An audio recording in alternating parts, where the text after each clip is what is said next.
తాకట్లో ఉన్న మీ బంగారాన్ని విడిపించి ఆ రోజు ఆన్లైన్ రేటుకి కొంటాం. Sharma gold company. గాల్లో నిలబడతారు. రోజుకు 16 సార్లు భూమి చుట్టూ తిరుగుతారు. గంటన్నరకోసారి సూర్యోదయం, సూర్యాస్తమయం చూస్తారు. అవసరమైతే శూన్యంలో నడిచి వెళ్తారు. అలా అని వాళ్ళు దేవుళ్ళు కాదు, మనలాంటి మనుషులే. కానీ వ్యోమగాములు. ఆకాశంలో ఉన్నప్పుడు వ్యోమగాములకి భూమి ఎలా కనిపిస్తుంది? సూర్యుడు, చంద్రుడు వాళ్ళకెలా అవుపిస్తారు? చీకటి, వెలుతురు వాళ్ళకెలా కనిపిస్తుంది? ఈ స్టోరీలో చూద్దాం.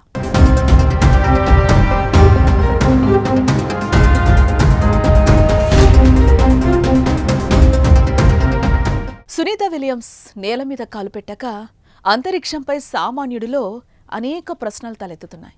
ఆ ప్రశ్నలకు సమాధానాలు వింత వింతగా ఉండటంతో కొంత కన్ఫ్యూజన్లో కూడా పడుతున్నారు. కానీ అంతరిక్షంలో జరిగేటివన్నీ వాస్తవాలే. 286 రోజులు సునీ అంతరిక్షంలో ఇలాగే బతికారు. సునీతా విలియమ్స్ ఒక్కతే కాదు, ఇంటర్నేషనల్ స్పేస్ స్టేషన్లో ఉన్న వాళ్ళంతా ఇలాగే బతుకుతున్నారు. వాళ్ళ లైఫ్ పూర్తిగా ఈ ప్రపంచానికే విరుద్ధం.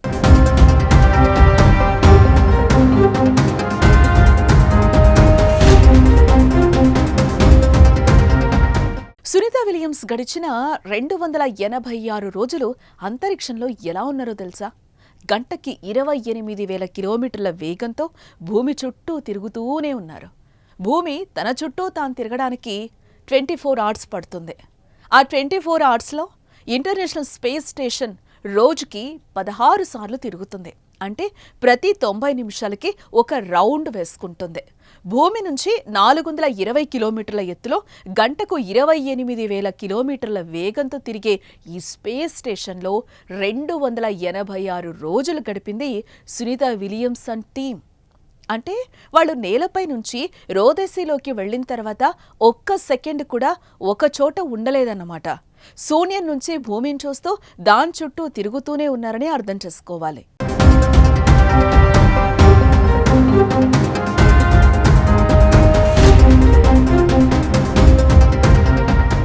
భూమి మీద మనకు రోజుకి ఒక సూర్యోదయం, ఒక సూర్యాస్తమయం ఉంటుంది కదా.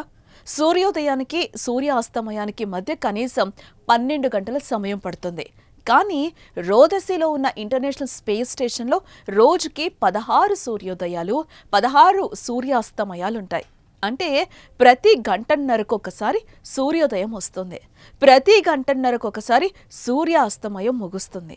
వ్యోమగాములకు భూమి మీద ఒక రోజు 24 గంటలైతే అంతరిక్షంలో కేవలం 90 నిమిషాలే అన్నమాట. కానీ వీళ్ళు మాత్రం భూమి మీద ఉన్న సమయాన్నే పరిగణలోనికి తీసుకొని జీవిస్తారు.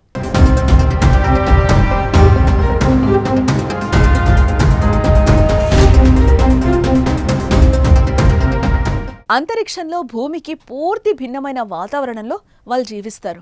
కాబట్టి వాళ్ళు కొన్ని ప్రత్యేకమైన జాగ్రత్తలు తీసుకోవాల్సి ఉంటుంది. నిజానికి మనం నేల మీద నడుస్తాం కదా, నడిచేటప్పుడు మన కాళ్ళు, చేతులు, శరీర భాగాలు కదులుతాయి.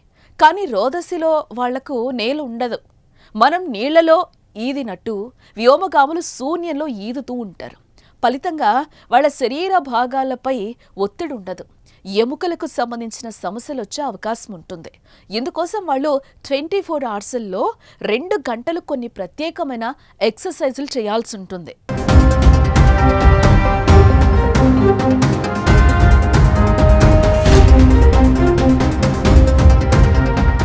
శూన్యంలో ఆహార పదార్థాలను తీసుకోవటం కూడా వింతగా ఉంటుంది. శూన్యంలో నీళ్లను చేతితో పట్టుకోవచ్చు. నీళ్లు బిందువులుగా ఎక్కడికక్కడే గాల్లో నిలబడి కనిపిస్తుంది. నేల మీద నీరు నిలవదు, కానీ అక్కడ నీరు రాయి మాదిరిగా నిలిచిపోతుంది. సునీతా విలియమ్స్ అంతర్జాతీయ స్పేస్ స్టేషన్లో చూసిన ఒక్క వీడియోలో మనం ఆమె నీళ్లను తాగుతున్న విజువల్స్ చూడొచ్చు. నీటి బిందువును ఆమె కోడిగుడ్డు మాదిరిగా మింగేస్తుంది. శూన్యం కాబట్టి అక్కడ ఏ వస్తువుకైనా, ఏ ద్రవానికైనా కదలిక ఉండదు.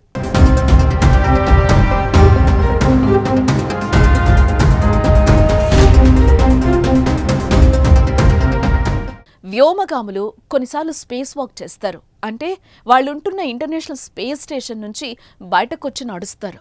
కొందరు వ్యోమగాములు గంటలకు గంటలు శూన్యంలో నడుస్తున్న ఫోటోలు, దృశ్యాలను మనం చూడొచ్చు. అంతేకాదు వీళ్లకు భూమి చుట్టూ తిరిగేటప్పుడు సూర్యుడు చంద్రుడి చుట్టూ ఒకే చోట ఉన్నట్టు కనిపిస్తారు. మనకు సూర్యుడు చంద్రుడు ఉదయించి అస్తమించినట్టు కనిపిస్తే వీళ్ళు భూమి చుట్టూ వేగంగా తిరగటం వల్ల సూర్యుడు చంద్రుడి దగ్గరకు వచ్చి వెళ్ళినట్టుగా అనిపిస్తుంది.